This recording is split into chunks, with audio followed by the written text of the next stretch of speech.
It's clear the momentum of this region is unstoppable, and that is why Doha is the perfect place for our newest MWC.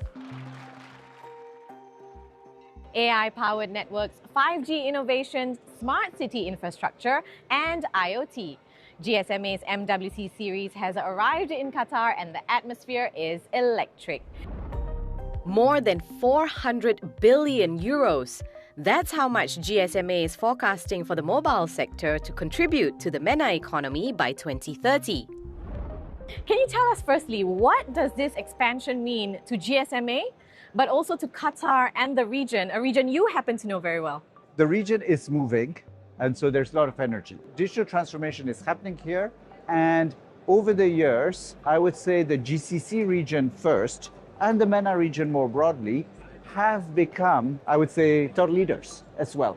So being here is natural for GSMA because we get to be part of these conversations that are extremely dynamic. It's clear that the world of connectivity is moving and evolving so fast. What is MWC and GSMA's approach to make sure that the global digital divide narrows and not widens?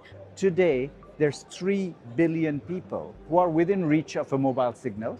So they're in a coverage area, but they don't connect to the mobile internet. And so it's important to bring them in. And we know what needs to be done.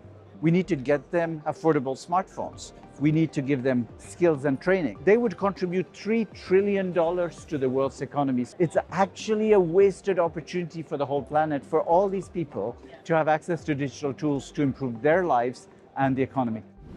Dubai-based digital operator VEON is going a step further by boosting connectivity to a population facing major challenges. The Nasdaq-listed firm launched a partnership with Starlink to provide satellite-to-mobile service to millions of people in Ukraine. This is the first time this is happening in Europe.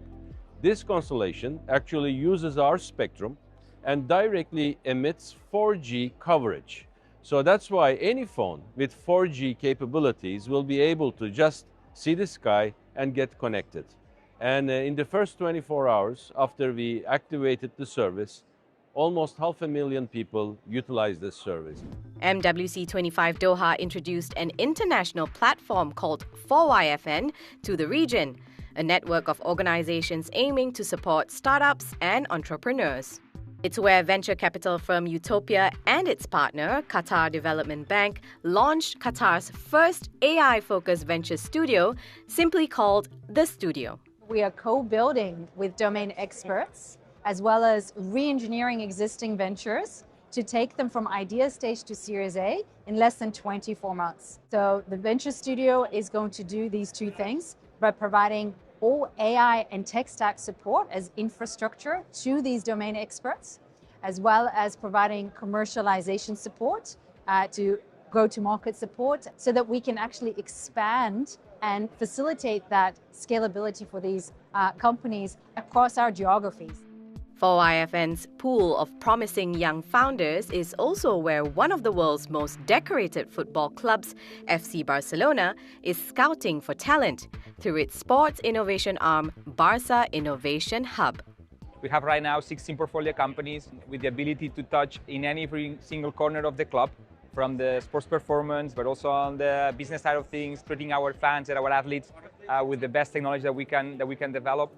Other than startups, robots, and the latest innovations in telecommunications, MWC Doha also puts a spotlight on the future of mobility and smart city infrastructure.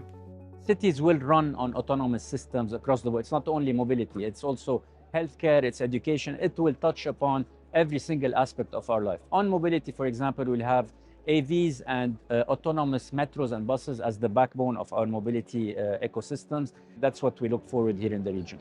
Driving the engine of growth in any industry requires the conviction of governments and leaders at the forefront of change, who can implement swift policies to keep pace with the rapid developments in technology. Historically, in the GCC, governments have been the main drivers around any type of development, innovation, and even digital agendas. Now, with the pace at which technology is changing and certain new techs coming in, I think governments are very much realizing that there is significant benefit to bring in the private sector to support them as part of these advances.